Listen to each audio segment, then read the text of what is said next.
Welcome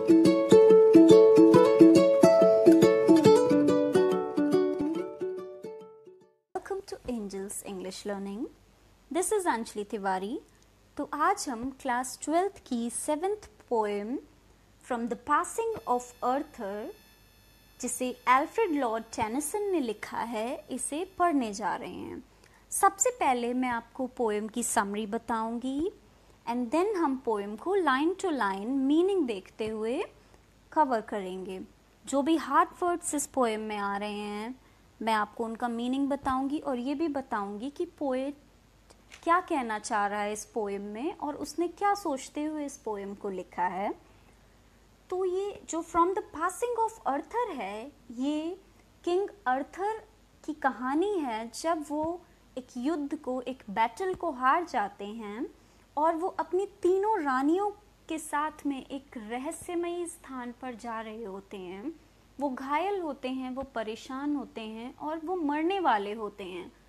तो उनके जो बहुत ही ज़्यादा ख़ास ट्रस्टवर्दी जो योद्धा थे, जिनका नाम था बेडिवर, सर बेडिवर, वो उन्हें संभाल रहे हैं और वो बहुत ज़्यादा दुखी हैं अपने राजा को इस हाल में देख करके। वो बहुत ज़्यादा दुखी हैं। उनको कंसोल करने के लिए, उन्हें समझाने के लिए किंग अर्थर उनको बता रहे हैं। ये जो कॉन्वर्जेशन है, ये किंग अर्थर और बेडिवर के बीच की कॉन्वर्जेशन है, जिसमें किंग अर्थर ने ईश्वर की महानता को बताया है और कहा है कि समय परिवर्तनशील है, ये बदलता रहता है, इसीलिए हमें बदलाव के लिए तैयार रहना चाहिए, दुखी नहीं होना चाहिए। और इस पोएम में यहाँ पर इन्होंने भगवान की महानता के बारे में भी बताया है। तो चलिए हम स्टार्ट करते हैं इस पोएम का explanation. And slowly answers Arthur from the barge, the old order changeth, yielding place to new। यहाँ पर पोएम स्टार्ट होती है यहाँ से, जब घायल किंग अर्थर, राजा अर्थर बहुत धीरे से जवाब देते हैं, क्योंकि वे घायल होते हैं तो वो बहुत ज़्यादा तेज नहीं बोल सकते हैं।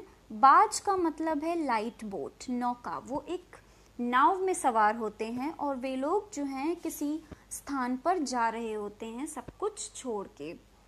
तो यहाँ पर किंग अर्थर कह रहे हैं बेडिवर से, सर बेडिवर से, जो कि उनकी सहायता कर रहे हैं जब वे लोग बोट में बैठे हुए हैं, एक नाव में बैठे हुए हैं और बेडिवर बहुत ज़्यादा दुखी हैं अपने राजा को देख करके। वो कहते हैं And slowly answered Arthur from the barge, the old order changeth, yielding place to new। कि पुराना सब कुछ नष्ट हो गया है। The old order changeth, सब कुछ बदल गया है। Yielding place to new, yielding place to new, और सब कुछ अब नए में परिवर्तित हो रहा है। Yielding का मीन्स होता है छोड़ देना, गिव अप कर देना। तो पुराना सब कुछ पीछे छूट गया है। वो समझा रहे हैं बेडिवर को कि सब कुछ बदल गया है, पुराना सब कुछ नष्ट हो गया है और वैसे ही हमारा राज्य भी नष्ट हो गया है और अब मैं घायल हूँ। वो कि धीरे धीरे बोल पा रहे हैं, स्लोली स्लोली बोल रहे हैं उस नौका में बैठे हुए और कह रहे हैं कि बीते काल की बातों को सोच करके हमें कभी दुखी नहीं होना चाहिए। वो हमारा अच्छा वक्त था, ये हमारा बुरा वक्त है, लेकिन हम अपने उस वक्त के बारे में सोच सोच कर दुखी होकर के कुछ भी हासिल नहीं कर सकते। पुरानी चीज़ें सदैव बदलती रहती हैं। परिवर्तन जो है वो प्रकृति का नियम है, हमें इसे अपनाना चाहिए और नई प्रणाली को स्थान देना चाहिए, उसे अपनाना चाहिए, क्योंकि कोई भी चीज़ निरंतर चलती नहीं रहनी चाहिए। एक ही प्रणाली, एक ही तरह की परंपरा, रीति रिवाज कभी भी हमेशा एक से नहीं चलते रहने चाहिए। उसके बाद ये कह रहे हैं and God fulfils himself in many ways, और जो ईश्वर हैं वे अपनी इच्छा को अलग अलग तरीके से पूर्ण कर लेते हैं। मतलब ईश्वर अपनी इच्छाओं को पूर्ण करने के लिए नए नए तरीकों को अपनाते हैं। Lest one good custom should corrupt the world, lest का मतलब होता है कहीं ऐसा ना हो, मतलब ऐसा ना हो कि एक जो अच्छा कस्टम है, एक जो अच्छी परंपरा है, वो पूरे संसार को निरंतर चलने के कारण समाप्त कर दे, उसे दूषित कर दे, अपवित्र बना दे। इसीलिए इस परिवर्तन को तुम स्वीकार कर लो कि यदि मैं मर भी रहा हूँ, यदि मैं इस संसार को छोड़ के जा रहा हूँ, तो ये भी ईश्वर की इच्छा है। शायद वो किसी नए परिवर्तन की कल्पना करते हुए ऐसा कर रहे हैं। तो तुम्हें इसके बारे में सोच के दुखी नहीं होना है। हमें ईश्वर की इच्छाओं की हमेशा कद्र करनी चाहिए और उन्हें मानना चाहिए कि संसार में चीज़ों का बदलना जो है वो अत्यधिक आवश्यक है। पुरानी स्थितियां बदलती रहें और नई की जगह लेती रहें, यही ईश्वर की इच्छा है। उसके बाद ये कहते हैं, comfort thy self, what comfort is in me. मतलब वो समझा रहे हैं क्योंकि वो घायल हो चुके हैं और उनको इस स्थिति में देख करके जो बिहेवियर हैं वो बहुत ज़्यादा दुखी हैं और वो अपना दुख जो है वो रोक नहीं पा रहे हैं। इसीलिए जो राजा अर्थर हैं वो घायल स्थिति में उन्हें समझाने की, बिहेवियर को समझाने की, अपनी बातचीत से उनको शांत करने की कोशिश कर रहे हैं और कह रहे हैं कि तुम भी उसी कंफर्ट को, मतलब अपने हृदय को वैसे ही संतावना दो जैसे कि मैं दे रहा हूँ। वही कंफर्ट, वही संतावना जो मेरे अंदर है उसे तुम भी महसूस करो। I have lived my life and that which I have done. और मैंने अपना संपूर्ण जीवन जी लिया है और जो कुछ भी मैंने किया है मैं उससे संतुष्ट हूँ, मैं खुश हूँ। तो तुम भी इस चीज को समझो। May he within himself make pure. और वो कह रहे हैं आगे कि जो कुछ भी है, मतलब वो बिहेवियर को शुभकामनाएं देते हुए कहते हैं कि जो कुछ भी है वो मुझे शुद्धता के साथ, मतलब मुझे परिपूर्ण ढंग से शुद्धता से मिल चुका है। बट दो, लेकिन तुम्हें, if thou should never see my face again pray for my soul. लेकिन तुम, यदि तुम्हें दोबारा मेरा चेहरा देखने को ना मिले, तो मैं तुमसे ये आग्रह करता हूँ, मैं, अगर तुम मुझे ना देख सको दोबारा, तो मैं तुमसे ये चाहता हूँ कि तुम्हें मेरी आत्मा की शांति के लिए ईश्वर से प्रार्थना करनी चाहिए और उनसे ये कामना करनी चाहिए कि मेरी आत्मा को शांति मिले। तुम मेरी आत्मा की शांति के लिए तुम ईश्वर से प्रार्थना अवश्य करना, लेकिन तुम बिल्कुल भी दुखी नहीं होना। ऐसी स्थिति में वो निवेदन कर रहे हैं बिहेवियर से और कह रहे हैं कि मेरी आत्मा की शांति के लिए प्रार्थना करना और तुम बिल्कुल भी दुखी मत होना।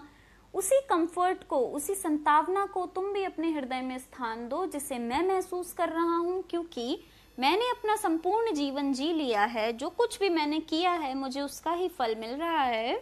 इस बात को तुम समझो क्योंकि मैं इसे समझ चुका हूँ। ऐसे ही समझाते हुए वो बिहेवियर को ईश्वर की महानता का गुणगान कर रहे हैं और उनके दुख को कम करने का प्रयास कर रहे हैं। किंग अर्थर जो है उन्हें बहुत ज़्यादा घाव लगे हैं और वो नाव में सवार होकर किसी गोपनीय स्थान पर जा रहे हैं। सर बेडिवर जो हैं उनकी विदाई के समय बहुत ज़्यादा दुखी हैं। तो राजा उनसे प्रार्थना करते हैं कि तुम मेरी आत्मा की शांति के लिए ईश्वर से प्रार्थना करना और बिल्कुल भी दुखी मत होना। और वो ईश्वर की जो महानता है उसका गुणगान करते हुए आगे क्या कहते हैं, more things are wrought by prayer। मतलब दुनिया की सारी चीज़ें जो हैं वो पाई जा सकती हैं आर wrought by prayer, प्रार्थना से। मतलब ईश्वर की प्रार्थना से, ईश्वर की उपासना करने से हमें दुनिया के सारे सुख मिल सकते हैं, आत्मा की शांति मिल सकती है और सब कुछ प्राप्त हो सकता है, हासिल किया जा सकता है यदि हम ईश्वर में विश्वास रख के उनसे प्रार्थना करें। Then this world dreams of, हर वो चीज़ जिसकी ये संसार कामना करता है, कल्पना करता है, जिसके ये सपने देखता है, हर वो चीज़ ईश्वर की प्रार्थना करने से संभव है। क्योंकि ईश्वर की जो शक्ति है वो अद्वितीय है, उसके जैसी कोई शक्ति नहीं है और उस पर विश्वास रखने मात्र से हर असंभव चीज संभव हो जाती है, जो प्रार्थना की शक्ति है वो अद्भुत कार्य करती है। तो तुम भी निश्चित मेरे लिए प्रार्थना करना, मुझे बहुत ज़्यादा सुख मिलेगा अगर तुम मेरे लिए प्रार्थना करोगे। संसार में लोग उन कामों के बारे में सोच तक नहीं सकते हैं जो हम प्रार्थना की शक्ति से ईश्वर से प्राप्त कर सकते हैं। और वो आगे कहते हैं कि मेरे लिए तुम प्रार्थना अवश्य करना और प्रार्थना की शक्ति को तुम समझना। Wherefore let thy voice rise like a fountain for me night and day। और मैं ये चाहता हूँ कि तुम्हारी जो आवाज़ है वो ऊंचे फव्वारे की तरह बहुत ऊंची जाए, ऊंचे फव्वारे की तरह तुम मेरे लिए प्रार्थना करना, उतनी जोर आवाज़ में। दाई मीन्स होता है तुम्हारी, तुम अपनी आवाज़ को इतना ऊंचा उठाना, अपनी वाणी को इतना ज़्यादा ऊंचा उठा करके मेरे लिए प्रार्थना करना। राइज लाइक अ फाउंटेन, की जो तुम्हारी आवाज़ है वो एक फव्वारे के समान हो, और मेरे लिए तुम निरंतर दिन और रात ईश्वर से प्रार्थना करना कि मेरी आत्मा को शांति मिले। और तुम बिल्कुल भी दुखी मत होना, ईश्वर की शक्ति को समझने का प्रयास करना। आगे किंग अर्थर सर बेडिवर को समझाते हैं और कहते हैं, For what are men better than sheep or goats that nourish a blind life within the brain? वे कहते हैं कि यदि ब्रेन होते हुए, मस्तिष्क होते हुए भी कोई मनुष्य अंधों के समान जीवन व्यतीत करता है और भगवान में आस्था नहीं रखता है, प्रार्थना के महत्व को नहीं समझता है, तो उसका जीवन व्यर्थ है। उसका जीवन जो है किसी भेड़ और बकरी के समान है, उसमें और किसी जानवर में कोई फर्क नहीं है, क्योंकि मनुष्य और जानवर में एक ही अंतर है और वो अंतर है मस्तिष्क का होना। हमारे पास सोचने समझने की शक्ति है। हमें जीवन में प्रार्थना का महत्व समझना चाहिए। ये हम सोच सकते हैं कि प्रार्थना से हम क्या हासिल कर सकते हैं और ईश्वर कितना महान है, परंतु कोई भी जानवर ये इस बात को नहीं सोच सकता है। जानवर के अंदर धार्मिकता की भावना नहीं होती है।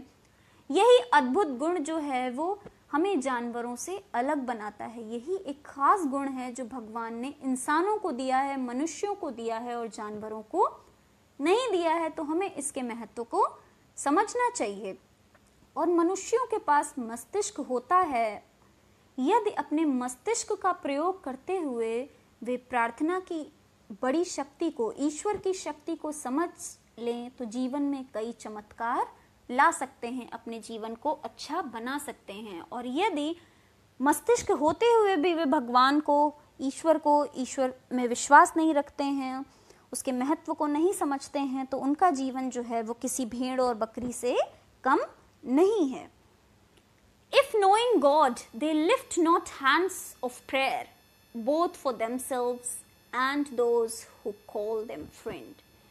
यदि भगवान को जानते हुए भी, मतलब वो कहते हैं कि यदि भगवान को जानते हुए भी they lift not hands of prayer, वे मनुष्य जो भगवान को जानते हुए भी और मनुष्य होते हुए भी अपने हाथों को ईश्वर के सामने प्रार्थना के लिए नहीं उठाते हैं, केवल अपने ही लिए नहीं, both for themselves, मतलब स्वयं के लिए ही नहीं, बल्कि जिन्हें वो अपना मित्र कहते हैं उनके लिए यदि हाथ जोड़ करके ईश्वर के सामने वो प्रार्थना के लिए हाथ नहीं उठाते हैं, तो वे व्यर्थ हैं। मतलब वे किसी जानवर से कम नहीं है, वे किसी भेड़ बकरी से कम नहीं है और उनका जीवन व्यर्थ है।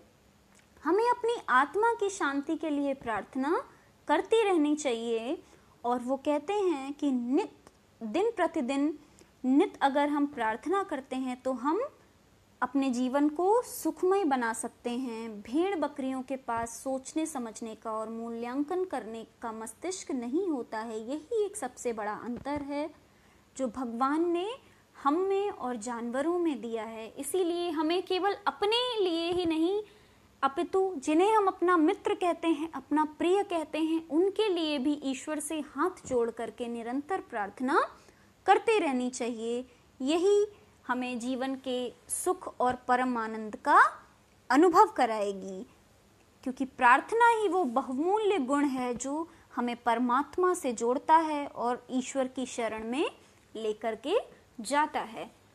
For so the whole round earth is every way bound by gold chains about the feet of God, but now farewell.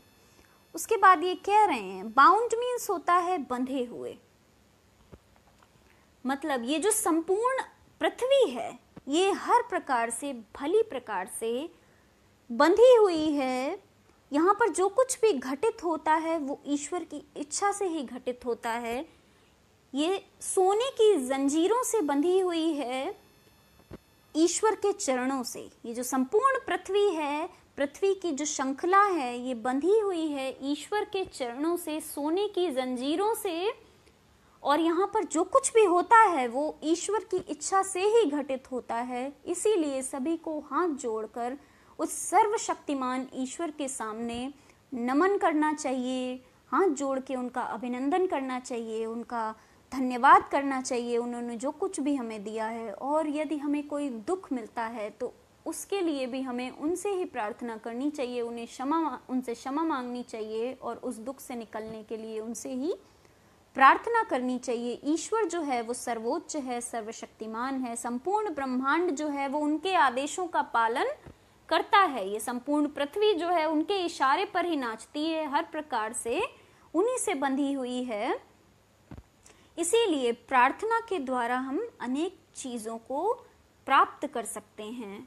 और इतना कहते हुए वे कहते हैं कि बट नाउ फेयरवेल, और अब ये मेरी विदाई का समय है, इसीलिए मैं अब इससे ज़्यादा तुमसे कुछ नहीं कह सकता।